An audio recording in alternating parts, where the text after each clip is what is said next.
All right, if you've ever made a research poster, you know that sinking feeling when you get to the print shop. So to make sure that never happens to you again, we are going to walk through the single most important step you have to take in PowerPoint before you start designing anything. You know the scene. You've poured days, maybe even weeks into getting your poster just right. The layout is beautiful, your data looks amazing, and then you discover the file is the completely wrong size. It's a huge, frustrating headache, but I've got good news. It is 100% avoidable. And this is exactly why that very first step, before you add a single text box or image, is so incredibly important. You have to confirm the size of your slide. A quick check right at the start is going to save you from a world of formatting pain down the road. So, why does this happen to so many people? Well, it all comes down to one single, really important limitation inside PowerPoint itself. There is one number that every single person designing a poster needs to have burned into their brain. And that magic number is 56.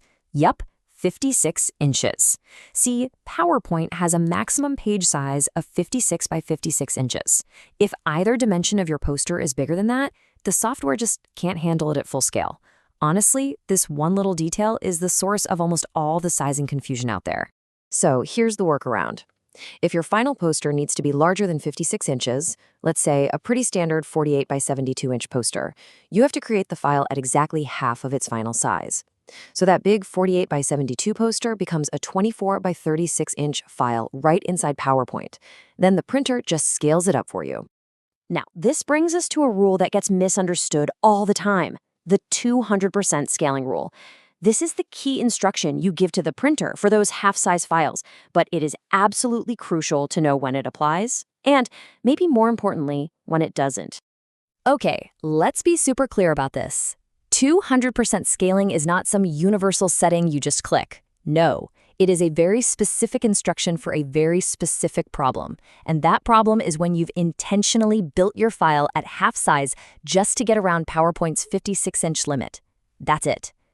Think about it like this. A half-sized file, like that 24 by 36 one we talked about, has to be printed at 200% to become the final 48 by 72 poster. But if your poster already fits within the limit, like at 36 by 48, you should build it at its full actual size, and that gets printed at 100%. No scaling, no enlargement. That one distinction makes all the difference. But you might be wondering, if I'm working at half size, how do I know my images won't get all blurry when they're blown up? Well, here's a really simple trick. Just zoom in on your screen to 200%. If your images, your charts, your logos still look sharp and crisp, then you're totally good to go.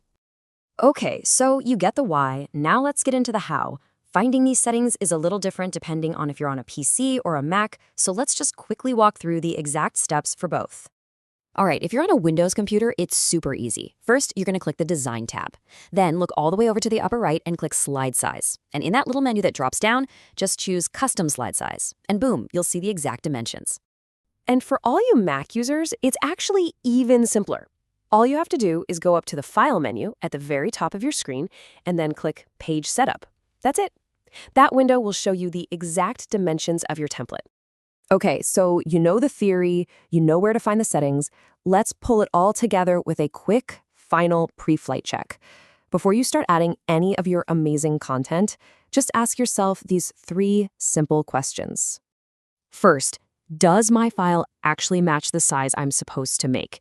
Second, based on that, is this a full-size file or a half-size file? And finally, the big one, does this mean I need to tell the printer to scale it to 200%? Answering these 3 questions puts you in complete control of the process.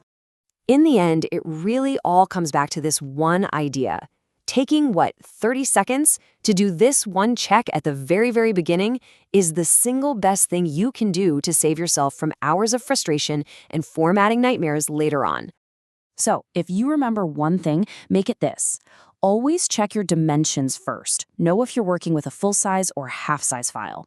Once you know that, you can go ahead and design the rest of your poster with total and complete confidence.